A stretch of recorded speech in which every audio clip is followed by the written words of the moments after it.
सुतमुख देखी जसोदा फूली, हर्षित देखी दूध की दतियाँ, प्रेम मगन तन की सुधि भूली। कुछ यूँ जाता है सूरदास जी का वात्सल्य रस से पूर्ण ये जो पद है। कृष्ण के अनन्य भक्त कवि सूरदास जी का है ये पद, जो वात्सल्य रस से पूर्ण है। पद ब्रज भाषा में है। ब्रज अर्थात भगवान कृष्ण की लीला भूमि। ब्रज महज एक बोली थी जो केवल उस प्रदेश में बोली जाती थी, मतलब जो उत्तर प्रदेश, मध्य प्रदेश, राजस्थान और हरियाणा का कुछ भूभाग ब्रज प्रदेश कहलाता था और वहाँ बोली जाने वाली बोली को ब्रज बोली कहा जाता था। कृष्ण भक्त कवि सूरदास जी ने अपने आराध्य देव कृष्ण की भक्ति में लीन होकर ब्रज बोली में काव्य सृजन किया और उस बोली को भाषा होने का गौरव प्राप्त हुआ। इस पद में बाल कृष्ण के सौंदर्य का मनमोहक वर्णन किया है सूरदास जी ने। भगवान श्री कृष्ण विष्णु के 10 अवतारों में से 8वें अवतार माने जाते हैं। हिंदू धर्म एवं संस्कृति के अनुसार जब जब अन्याय और अत्याचारों का प्रचार प्रचुर मात्रा में होता है, तब तब दुष्टों के दमन और सज्जनों के परित्राण के लिए विश्व नियंता को विश्व में अवतार लेना पड़ता है और विष्णु के 8वें अवतार श्री कृष्ण को हिंदू धर्म में पूर्ण अवतार माना गया है। लॉर्ड कृष्णा, जिनके अनेक नाम, अनेक रूप और हर रूप की लीला अद्भुत। वैसे कृष्ण के 108 नाम हैं। कृष्ण हैं ही ऐसे, जिनके साथ होते हैं उनके हो जाते हैं। देवकी का पुत्र देवकी नंदन, गायों को चाहने वाला गोविंदा, गोप बालों के सखा बाल गोपाल, घने काले बादलों का रंग वाला घनश्याम, मुरली धारण करने वाला मुरलीधर, अर्जुन का सारथी पार्थ सारथी, राधा का श्याम राधे श्याम और सबका मन मोह लेने वाला मनमोहन। कृष्ण के ऐसे अनेक रूप और अनेक नाम। इनमें कान्हा, कन्हैया, कन्ना, कन्नन आदि नाम सुनने मात्र से ही नटखट बाल कृष्ण का मनोहर रूप हमारे सामने उभर कर आ जाता है। कान्हा के उस रूप माधुर्य का आस्वादन करने का भाग्य सबसे अधिक माता यशोदा और बाबा नंद को ही प्राप्त हुआ। आप सब जानते हैं कृष्ण का जन्म देवकी के कोख से हुआ। वसुदेव और देवकी का पुत्र कृष्ण का जन्म मथुरा में कंस के कारावास में हुआ था और कंस द्वारा मारे जाने के भय से उन्हें यशोदा और नंद को पालने के लिए सौंपा गया था। माता यशोदा और नंद ने इतने वात्सल्य से कान्हा को पाला कि कई बार हमें शंका हो जाती है कि वे ही कृष्ण के असली माता पिता हैं। माता यशोदा और नंद बाबा को बाल कृष्ण के रूप सौंदर्य को आत्मसात करने का भाग्य मिला और सगुण भक्ति में अपने आराध्य देव के रूप दर्शन मात्र से भक्त का मन आनंद विभोर हो जाता है। यहाँ सूरदास जी के प्रस्तुत पद में भी हम वही देखते हैं। यशोदा बाल कृष्ण के रूप को निहारते निहारते, उनके सौंदर्य को निहारते निहारते एकदम आनंद विभोर हो जाती है। कृष्ण के अनुपम सौंदर्य को देखकर दोनों मुग्ध हो जाते हैं और उसी का वर्णन इस पद में सूरदास जी यूँ करते हैं। सुतमुख देखी जसोदा फूली। सुतमुख अर्थात पुत्र का मुख। पुत्र का मुख देखते ही माता यशोदा खुशी से फूल गई, अर्थात अत्यधिक खुश हुई, फूला ना समाना, खुशी से फूला ना समाना, खुशी को काबू में न रख पाना। सुत मुख देखी जसोदा फूली, हर्षित देखी दूध की दतियाँ।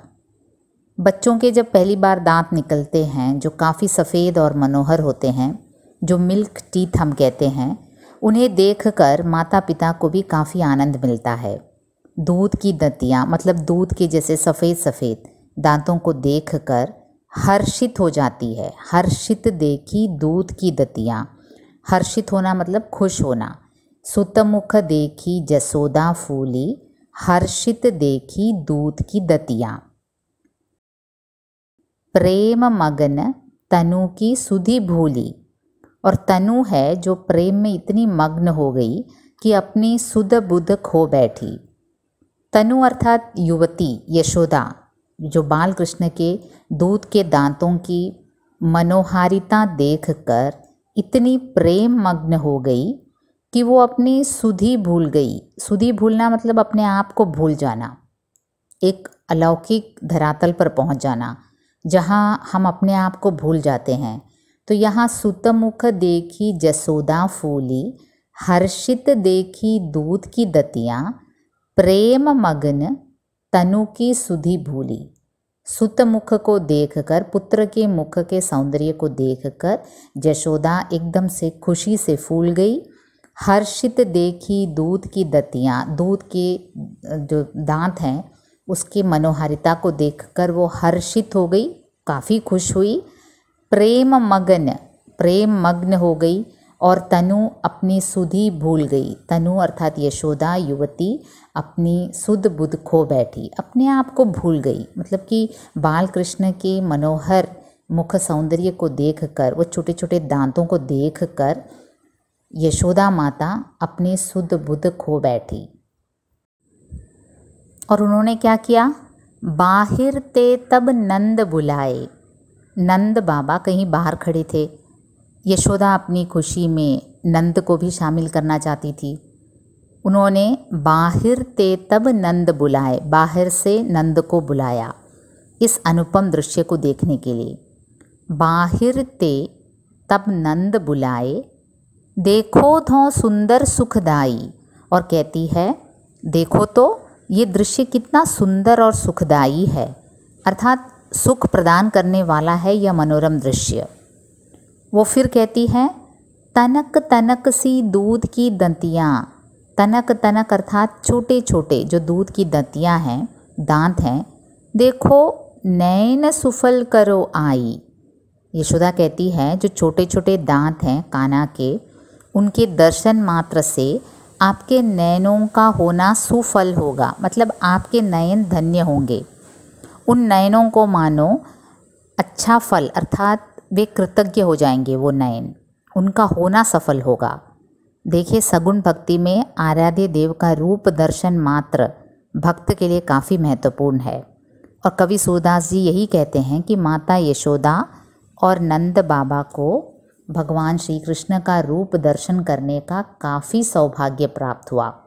तभी इस सुंदर रूप को देखकर यशोदा बाहर ते तब नंद बुलाए, बाहर से नंद को बुलाती है और क्या कहती है? देखो धो सुंदर सुखदाई, देखो कितने सुंदर और सुखदाई है ये दृश्य। तनक तनक सी दूध की दतियाँ, देखो ये छोटे छोटे दूध की दतियाँ, ये देखकर आपका क्या होगा? आपका आँख, आपका नयन सुफल होगा, मतलब नयनों का होना सार्थक होगा, उसे धन्य होंगे, आपके नयन धन्य होंगे इस मनोरम दृश्य को देखकर। और यशोदा के इस प्रकार कहने पर आनंद सहित महर तब आए। महर अर्थात श्रेष्ठ व्यक्ति। पुराणों में उल्लेख है कि बाबा नंद यादवों के मुखिया थे और श्रेष्ठ व्यक्ति माने जाते थे। कहीं कहीं तो इन्हें राजा नंद के नाम से भी संबोधित किया जाता है। ब्रज भाषा में श्रेष्ठ व्यक्ति को महर कहकर पुकारते हैं आदरपूर्वक। और नंद काफ़ी आनंद सहित अंदर आए, क्योंकि क्या, यशोदा के इस प्रकार कहने पर आनंद सहित महर तब आए। नंद काफ़ी आनंदित होकर अंदर आए और कान्हा के मुख पर चितवन डालकर, चितवन मतलब दृष्टि। चितवन केवल दृष्टि नहीं होती, प्रेम पूर्ण दृष्टि। और उनके दो नैन अघाई, उनके दोनों नैनों को संतुष्टि मिली। अघाना मतलब संतुष्ट होना, तृप्त होना। दोनों नैनों को श्री कृष्ण के मुख सौंदर्य और सफ़ेद सफ़ेद छोटे छोटे सुंदर दांतों को देखकर संतुष्टि मिली। तो आनंद सहित महर तब आए, और चितवन जब डाला उन्होंने तो उनके दो नैन अघाए, उनके दोनों नैन संतुष्ट हुए। सूर श्याम किलकत द्विज देखियो। और अंत में क्या कहते हैं सूरदास? सूर श्याम किलकत द्विज देखियो। सुतमुख देखी जसोदा फूली, हर्षित देखी दूध की दतियाँ, प्रेम मगन तनु की सुधि भूली। बाहिर ते तब नंद बुलाए, देखो दो सुंदर सुखदाई। तनक तनक सी दूध की दतियाँ, देखो नयन सुफल करो आई। आनंद सहित महर तब आए, मुख चितवन दो नैन अघाई। और इस प्रकार वो पद के अंतिम उसमें सूरदास जी कहते हैं, सूर श्याम किलकत द्विज देखियो। वो श्याम सुंदर के जो किलकारी मारते हैं, वो उन द्विजों को देखकर, द्विज मतलब जो दो बार जन्म लेता है। द्विज वो होता है जो दो बार जन्म लेता है। जैसे ब्राह्मणों के बारे में कहते हैं कि यज्ञोपवीत संस्कार के समय फिर से उनका जन्म होता है। पहले उनका फिजिकल जन्म होता है शारीरिक रूप से, और बाद में वेदों का ज्ञान अर्जित करने के बाद उनका दूसरा जन्म होता है। और अंडों से उत्पन्न होने वाले जो जीव जंतु हैं, उनके बारे में भी कहा जाता है कि वो द्विज कहलाते हैं। एक बार अंडे के रूप में उनका जन्म होता है, और दूसरी बार अंडे से बाहर निकलने पर उनका दोबारा जन्म होता है। तो हमारे दांतों के बारे में भी यूँ कहा जाता है द्विज, क्योंकि एक बार उनका जो लड़कपन में जो मिल्क टीथ आते हैं, दूध के दांत, उसके बाद वो चले जाते हैं और उनका फिर जन्म होता है। वो चले जाते हैं और दोबारा उनका जो परमानेंट टीथ होता है वो आता है। तो यहाँ सूरदास जी कहते हैं, श्याम जब किलकते हैं उन द्विजों को देखकर, मनो कमल पर बीजू जमाई। इतना मनोहर लगता है उनका मुख, ऐसा लगता है वो एक कमल है और कमल में बिजली जम गई हो। बिजली आपको पता है कैसे उसका जो चांदी का रंग होता है, बिजली का एकदम से सफ़ेद चांदी का रंग चमकता है। और यहाँ ऐसे लगता है जैसे वो बिजली इनके इस कमल रूपी मुख पर जम गई है, वहाँ से जा ही नहीं रही है। मतलब वो सफ़ेद सफ़ेद छोटे छोटे दांत ऐसे सुंदर लगते हैं मानो वो बिजली हो, और श्याम सुंदर का मुख तो मानो कमल के समान हो। सूर श्याम किलकत द्विज देखियो। सूरदास जी कहते हैं कि हमारे जो आराध्य देव कृष्ण हैं, उनका किलकना और किलकते वक्त उनके दांतों का चमकना, उनके द्विजों का चमकना देखियो, देखने से ऐसा लगता है मानो कमल पर बीजू ही जम गई हो, कमल पर बिजली जम गई है। इतना मनोहर रूप से सूरदास जी यहाँ अपने आराध्य देव कृष्ण का सौंदर्य, रूप सौंदर्य का वर्णन करते हैं। और ये देखिए पद के अंत में सूर, उन्होंने अपना नाम, कवि ने अपना नाम भी लिखा है पद के अंत में। उन जमाने में कवियों का पदों के अंत में अपना नाम का उल्लेख करने की एक चलन थी। 15वीं शताब्दी के कवि थे, 15th सेंचुरी के कवि थे सूरदास। वे एक गायक कवि थे और वात्सल्य रसपूर्ण पदों की रचना इतनी अधिक मात्रा में और इतने कौशलपूर्ण ढंग से उन्होंने किया कि वात्सल्य रस सम्राट माने जाते हैं सूरदास। कृष्ण भक्त कवि सूरदास जी की 3 रचनाएं विशेष उल्लेखनीय है, आपको जानना है। सूर सागर, सूर सारावली और साहित्य लहरी। आशा करती हूँ पद के अर्थ को आप समझ गए होंगे। चलिए इसका मलयालम वर्जन भी देखते हैं।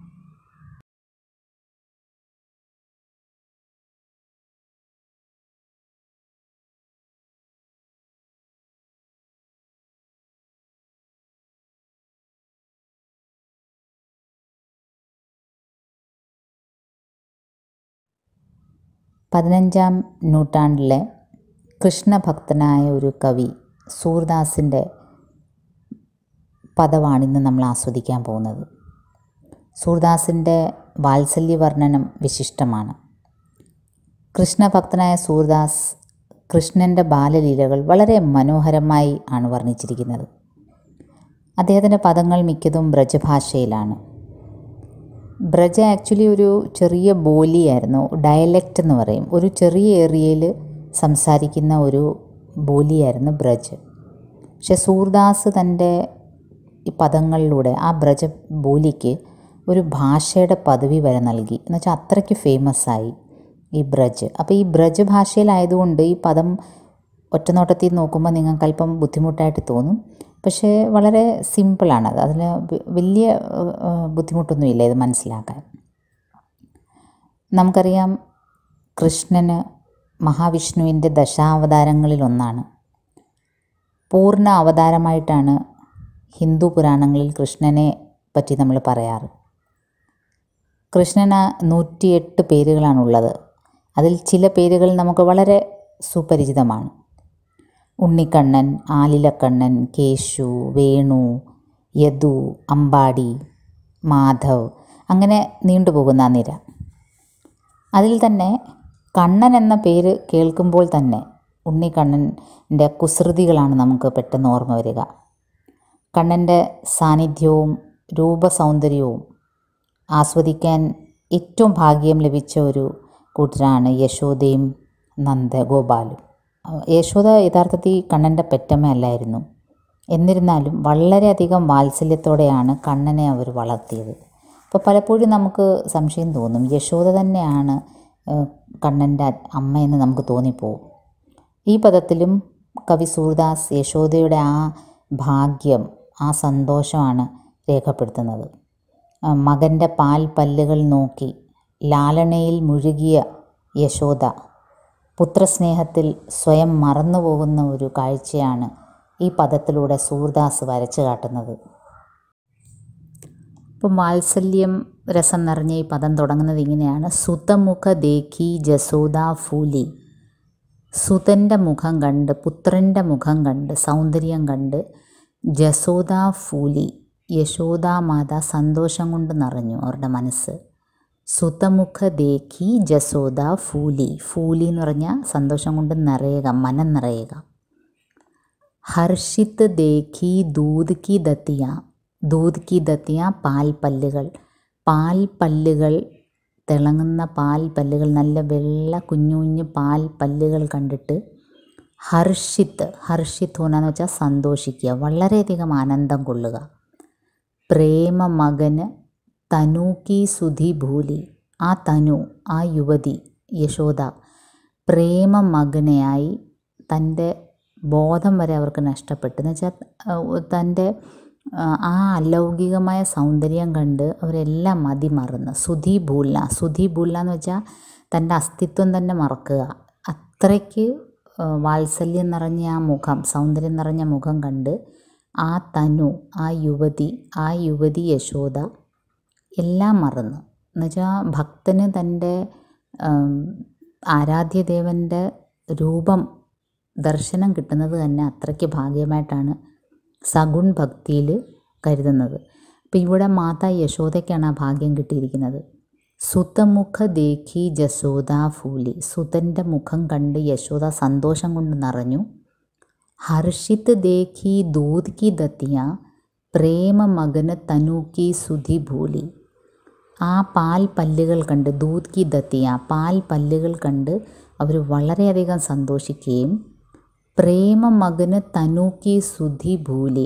ആ തനു, ആ യുവതി സ്നേഹത്തിൽ മുഴുകി എല്ലാം മതിമറന്നുപോയി. എൻ്റെ ഈ രൂപമാധുര്യം കണ്ട് മതിമറന്നു നിന്ന യശോദയ്ക്ക് ആ ഒരു സൗന്ദര്യം ആസ്വദിക്കാനുള്ള ആ ഒരു സന്തോഷത്തിൽ നന്ദനെയും കൂടെ ഉൾപ്പെടുത്തണമെന്ന് തോന്നി.